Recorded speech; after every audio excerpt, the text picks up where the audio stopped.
Mida selline areng, kui tõepoolest USA otsustab, et võiks vägesid Euroopas koomale tõmmata, tähendaks Eestile ja Balti riikidele? No me räägime siin väga kitsa nurga alt nagu Eestist vaadates. Tegelikult on Trump ju väga selgelt väljendanud, et tema eesmärk on praeguse maailmakorra ümberkujundamine. Ärme kasutame sõna lammutamine, kasutame sõna ümberkujundamine. Ja selle ümberkujundamise raames on ta öelnud ka, et NATO sellisel kujul Ameerika Ühendriike ei rahulda. Ja me peame ikkagi arvestama ka seda, et Ameerika Ühendriigid on maksnud lõviosa nendest kuludest, mis on seotud NATO-ga, eelkõige Ameerika vägede pidamisega Euroopas. Need on 10 miljardid. See ei ole selline mingisugune peenraha.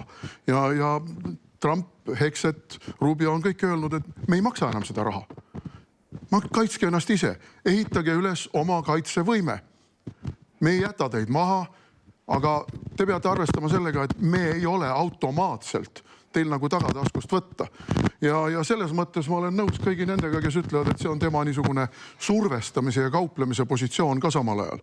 Aga samas ärme unustame ka seda, et Ameerika Ühendriikidel on väga selged ambitsioonid lääne poolkera, see on siis Põhja-Ameerika ja Ladina-Ameerika muutmiseks Ameerika selliseks privilegeeritud huvide tsooniks. See hõlmab ka Kanadat ja Gröönimaad.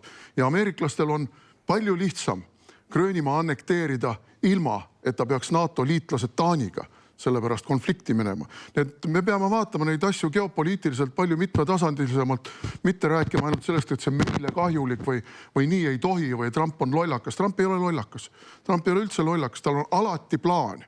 Ja see plaan ei ole kooskõlas meie plaani. Kuidas, palun? Te püstitasite ise küsimuse, ise vastasite, et siin ei ole saates keegi seda väitnud. Ei, no lihtsalt umbes selline, et miks ta seda küll teeb? Kas ta siis aru ei saa, et see on Ameerika enda huvide vastane? Ei ole Ameerika huvide vastane. Ameerika huvide vastane ei ole, kui Euroopa on kaitsevõimeline, ja Ameerika huvide vastane ei ole see, kui Ameerika kontrollib maailma teatud energiavarusid, eriti neid, mis on lääne poolkeral. Ja üks moment veel, ja see on väga oluline moment.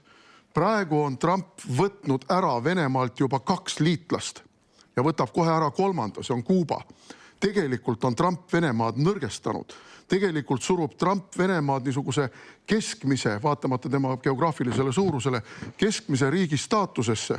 Ja see on meie huvides. Mart Helme, kas Trumpil üldse on Iraanis plaan olemas, et me näeme siin, täna tulid teada selle kohta, et on relvarahu paariks nädalaks, eile lubati Iraan pommitada Kiviaega. No võib-olla sellepärast see vaherahu ongi, et eile lubati pommitada kildudeks.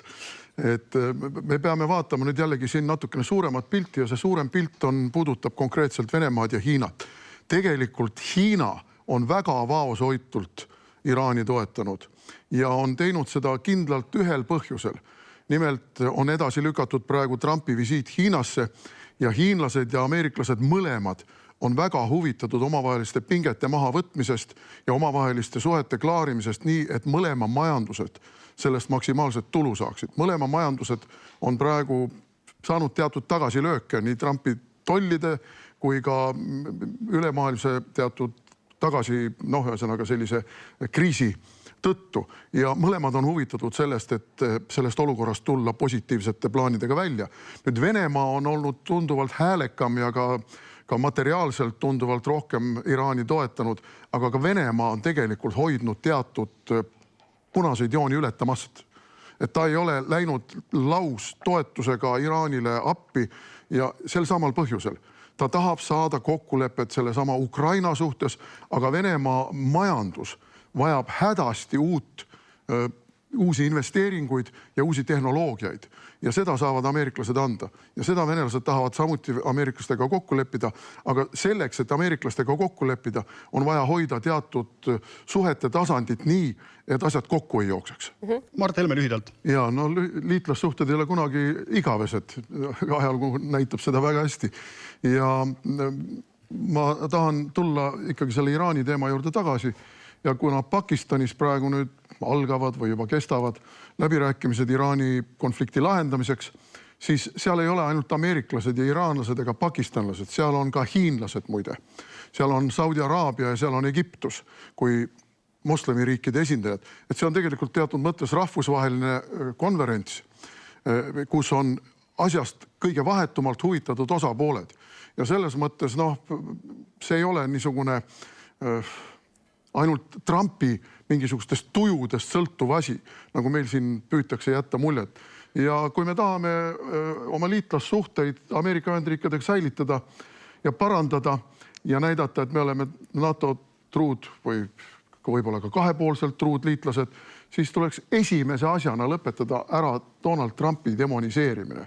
Donald Trumpi mõnitamine, alandamine ja demoniseerimine ja tema administratsiooni liikmete demoniseerimine ja alandamine samuti. See on asi, millega meil tegeleb kogu meie ajakirjandus ja kogu meie liberaalne front. Meil on kultuurikonflikt Ameerika Ühendriikide praeguse administratsiooniga. Sellega tuleb leppida. Aga see kultuurikonflikt ei saa muutuda Hästi, aitäh, Mart Helme, mõtte arusaadav. Saatuslikuks. Kas teie teate, miks need droonid Eestisse sattusid? No see droonide küsimus on minu jaoks eelkõige, ma ei räägi siin sõjalisest võimekusest, ma arvan, Sandra kirjeldas seda piisava adekvaatsusega. Ma räägin suveräänsusest. Ja ma toon näite teisest maailmasõjast, kui Saksa lennukid üle Šveitsi hakkasid lendama, et Prantsusmaad pommitada, siis šveitslased avasid nende pihta tule. Sellepärast, et nad rikkusid suveräänse riigi õhuruumi. Ehkki Šveits kartis väga, et selle peale sakslased võivad Šveitsi okupeerida, aga nad avasid tule Saksa lennukite pihta. Ja siin on täpselt seesama. Olgu sõbralik või mitte sõbralik riik, me ei saa tolereerida seda, et meie territooriumi kasutatakse sõjapidamiseks. Ükskõik, mida on ukrainlased meile öelnud, et nad eksisid siia ja andke andeks ja rohkem ei tee. Aga fakt on see, et meid tiritakse praegu konflikti Venemaaga sellega, nende droonidega seoses ja ma arvan, et absoluutne enamus Eesti rahvas ütleb sellele, ei, seda ei ole meile vaja. Me toetame Ukrainat, me tunneme Ukrainale kaasa, me oleme Ukrainat abistanud relvade, raha, mille kõigega, aga sõtta me ei taha minna. Kaitsevägi ütleb, et me ei anna oma õhuruumi, peaminister ütleb, et me pole kunagi andnudki oma õhuruumi. Aga droonid on siin. Ma pean andma vastu repliigi, Kremli kaart käis siin, Mart Helme. Ja ei noh, ega liberaalidele midagi muud järele ei ole jäänud, kui ikka Kremli kaart kogu aeg. Aga küsimus on ju väga lihtne. Küsimus on selles, kas me oleme sõjas või me ei ole sõja. Ei saa olla poolrase. Ja kui me oleme sõjas, siis tuleb sõjaseisukord välja kuulutada. Kui me oleme rahus, siis tuleb kasutada diplomaatilisi võtteid, kutsuda välja Ukraina suursaadik, esitada talle noot, öelda, et lõpetage ära, me ei talu seda. Me oleme sõbralikud riigid, me aitame teid, aga meie õhuruumi teie kasutada ei saa ja valige oma maršruudid niimoodi, et meie õhuruumi teie droonid ei saa. Selge. Väga lihtne. Ei ole siin mingi, meil põhiseadus muide paneb kõik need asjad paragrahvide haaval paika. Aga Mart Helme, kas see pisut nagu vastuoluline või hüsteeriline olukord ei ole, et me ühest küljest ütleme, et me tahame rahu ja seda me tahame ja samas nõuame, et iga asi, mis nina üle piiri pistab, lastakse alla? No vaat siin ongi nüüd see küsimus, et meil on väga naiivne arvata, et Venemaa ei jätka nende droonide tõrjumist või mis sõidavad võib-olla Vene poole peal Peipsi järve kohal, Vene poole peal ja tõrjutakse meie territooriumile. Ja kui meie neid alla ei lase, siis venelased ütlevad, aga me laseme nad siis ise Eesti territooriumi kohal alla. Et me peame ka sellega arvestama, et Venemaa võib täiesti, noh, nagu siis on sõda NATO ja Venemaa vahel. Sealt võib kõike oodata. Ja ta hakkabki seal samas kilomeeter piirist meie poole oma neid Ukraina droone alla laskma. Ja õigustatud küsimus, mis me siis teeme, kes siis vastutab. Et selles mõttes see on nüüd väga tõsine. Aga ma tahtsin enne repliiki saada, kui jutt käis Vene naftarajatiste ründamisest, et ukrainlased on väga edukad olnud ja tõepoolest on olnud. Aga ma tahan tagasi tulla nüüd Donald Trumpi teema juurde. Ameerika ei ole lõpetanud Ukraina abistamist satelliitluurega, tulejuhtimisega ja tänu ameeriklastele on need rünnakud nii edukad olnud. Ja siin me võime veel ühe järelduse teha. Me näeme, kuidas sõda nihkub järjest mitte ainult õhuruumi, vaid ka kosmosesse. Ja see on sõja tulevik. Ja noh, kas meie väikeriigina seda võidurelvastumist suudame kaasa teha? See on omaette küsimus ja siin ongi nüüd seesama Euroopa kaitsevõime arendamine ja kollektiivne Euroopa kaitsevõime arendamine, õhutõrje, satelliidid, kõik muu. Et see on väga suur kompleks küsimusi. Väike Eesti saab siin teha ainult murdosa sellest ära, aga droonid me peame kindlasti alla tulistama. Vastasel korral on oht, et venelased tulistavad need meie territooriumil ise alla. Lõpetame lustakalt, et saite siis ka SMS-e ja veetsite unetu öö või? mina ei saanud SMS-i, aga ma pean tunnistama, et ma olin see õnnetu minister, kelle ajal see SMS-i süsteemi väljatöötamine algas. Ja me põrkasime kohe kokku sellega, et see on palju keerulisem, kui see pealtnäha paistab. Saatan on ikka detailides ja siin tekkiski küsimus, et kas terve Eesti peab saama korraga või ainult teatud piirkonnad, kuidas linnalistes piirkondades, kuidas maapiirkondades, kes peab tegelikult tegelema sellega, kas Päästeamet või Politsei- ja Piirivalveamet või Kaitsevägi.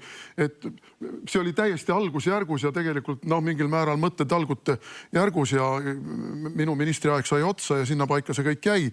Ja ma pean tõdema, et seda ei ole piisava süstemaatilisusega edasi arendatud. Aga idee tuli siis SMS-iga kogu elanikkonda teavitada. Ja me peaksime praegu ikkagi olema jõudnud sinnamaale, et me selles SMS-is ka, kui me tsoneerime selle ära, et see on ainult Ida-Virumaal või kuskil Võrumaal, et siis me näitame ka inimestele ära, kui te olete maal, minge keldrisse, kui te olete linnas, minge lähemasse varjumispaika, mis asub aadressil see ja see. Et see ei ole mingi raketiteadus ja tegelikult sellega tuleks nüüd lõpuni jõuda. Väga hea. Selline punkt tänasele saatele. Aitäh kõikidele.